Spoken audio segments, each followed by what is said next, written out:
Hello guys, welcome to this video. In this video guys, pag-usapan ulit natin si PXT loan app guys. PXT loan, online loan. As of today guys, kasi nitong mga nakaraang araw guys, chinecheck ko po siya sa Google Play Store. Wala pa rin po siya nitong mga nakaraang araw. So as of today is July 18, 2025 guys. Yes, visible na siya sa Google Play Store guys dahil wala naman akong mga iPhone or Vivo. So hindi ko talaga may content yung mga nasa ibang store guys. Google Play Store lang po tayo dito sa channel, okay? So yes guys, visible na ulit si as of July 18, 2025, visible na po ulit si PXT loan app sa Google Play Store. So talagang alam ko maraming nag-aabang nito sa Google Play Store guys. So ayan, visible na nga po siya at ewan ko kung may pagbabago guys ha. Dito sa mga ads niya is loan amount borrow up to 50,000. Wala naman akong masyadong alam kay PXT guys. Basta ang alam ko is nakapag-loan na po ako sa kanya, may account na po ako sa kanya. And nag-apply po ako sa nakapag-apply po ako first time. Nakapag-apply po ako sa PXT loan app kahit wala na siya sa Google Play Store dahil nga po naka-installed po siya at naka-freeze sa isang Infinix phone ko po. So, ano bang update ko sa PXT loan app account ko? Nitong lang guys, ito po ang update ko sa PXT loan account ko nitong bale ito pang third offer na po ito sa akin. May mga nababasa ako sa ratings ni PXT na sa mga naka 5 loans na raw is rejected na daw sila. Hindi ko alam kung ano rin po ang magiging lagay ko nito katagalan kay PXT, pero ito po pangatlong offer na po sa akin. First offer po sa akin is 2,000.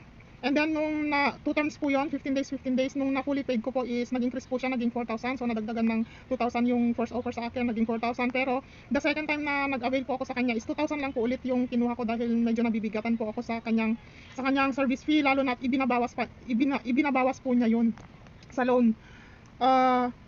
So yun nga, hindi ko po kinuha ng buo yung yung 4,000 na offer sa akin sa pangalawang beses.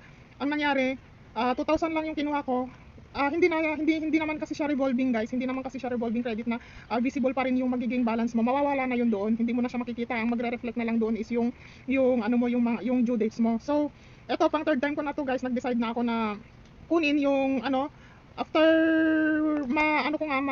mabayaran ko nga po yung pangalawang kuha ko sa kanya na 2,000 ulit, is ito pang third loan ko na po at nag-decide na po akong kunin ulit itong 4,000. Hindi po siya nag-increase, bumalik po siya sa dati 4,000. So nag-decide na po akong kunin in 30 days lang po dahil pag 45 days po is meron po siyang additional charge. Pag 45 days na po meron pag 45 days po is 3 terms, 15 days, may nagre-reflect na pong interest fee. Hindi katulad pag 30 days po is sa interest fee, zero interest fee. Ang ibabawas po niya is service fee. So dito sa pang third loan availment ko po sa kanya na 4,000 is ibinawas po niya ng malinaw ang 522 for 2 terms, 1 month po yon, 1 month, 15 days. So yan, agad-agad naman po is anong oras ito? Ano pa to guys 4:25 PM nung inavail ko siya. So agad-agad naman siyang pumasok guys, agad-agad na pumasok sa bank account ko. So yan po ang pang third loan availment ko po kay PXT. 4,000, 2 terms, 15 days. Malinaw na ibinawas po niya ang service fee na 522, no other charges, no hidden fees guys, no hidden fees. Si PXT kung ano yung nakikita mo, yun ang babayaran mo, pero wala siyang pasabi na ibabawas yung service fee. Pero ang malinaw na darating sa yung bank account or e-wallet guys is ibabawas po niya yung service fee. So ang ibabalik ko sa kanya in 15 days guys is 2,000. Wala nang iba. So paano nga ba magbayad kay PXT? Madali lang naman guys magbayad kay PXT, no? Para sa mga nagtatanong, madali lang pong magbayad kay PXT loan app. Na-discuss ko na ba to sa ibang videos ko? Actually guys, para lang to sa good news sana na si PXT ay visible na ulit sa Google Play Store. And gusto ko lang naman po kayong i-update na yun nga po, for the third time is inavail ko na po yung offer ng 4,000 dahil the second time na inukwaran niya po ako ng 4,000 is 2,000 lang po ulit yung kinuha ko sa kanya. Madali lang naman po mag-pay kay PXT. Yan, meron siyang e-wallet na GCash, Maya, Shopee, BPI, Lazada. Yan, ikakopy mo lang yung yung code, ipipaste mo lang po sa Skypay. Kung GCash ang gagamitin mo, hanapin mo si Skypay or kay Maya. Basta wag po kayong may instruction naman po. Ang pakakatandaan nyo lang naman po is kahit anong klaseng po yan, kahit sa mga itong advice po na ito is para sa mga wala pa pong experience sa mga Ola online lending apps. Sa pagbabayad po sa kanila is wag po kayong magbabayad sa tao na yung mag-offer ng assistant sa inyo. Yung tutulungan kita, ganito, i-guide kita paano magbayad. Wag kung ganun, mag-generate ako ng QR tapos scan mo na lang. Wag ganun guys. Mga scam po yan ha. Kung magbabayad po kayo sa mga online lending app, doon po kayo mismo magbayad sa loob ng app. Meron pong mga instruction yung mga yan. Basahin nyo lang po ng mabuti at intindihin ng maigi. At sundan nyo lang po. Diyan po kayo magbabayad sa loob ng app. Online lending app, tandaan nyo po. Wag po kayong magbabayad sa Messenger, sa Facebook, kahit sa basta sa labas ng app. Wag po kayong makikipag-transact sa labas ng app. Okay po? Kasi po pag nabitawan nyo na po yung pera nyo at hindi po yan nag-reflect sa app, hindi po yan naibawa sa utang nyo, wala na po kayong magagawa doon. Na-scam na po kayo. So wala na po kayong habol doon. Wala po kayong habol doon. Mahahabol nyo man siguro is punta kayo kay Sir Idol Rafi Tulfo. Okay po?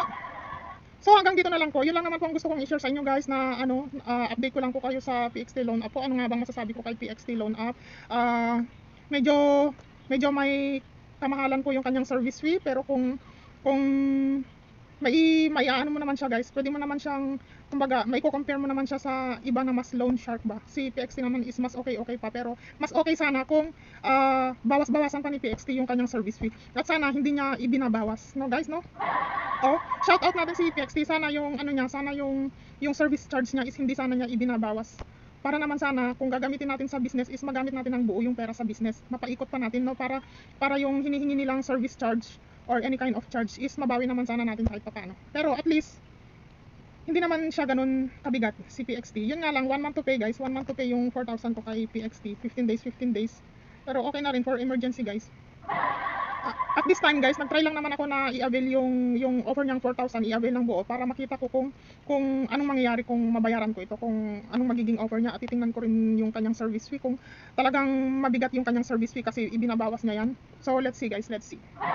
So thanks for watching guys, hanggang dito na lang guys. Sana kahit paano is nakapagbigay ako ng konting idea guys. And yun lang, thanks for watching guys, ingat po kayong lagi. See you on my next videos.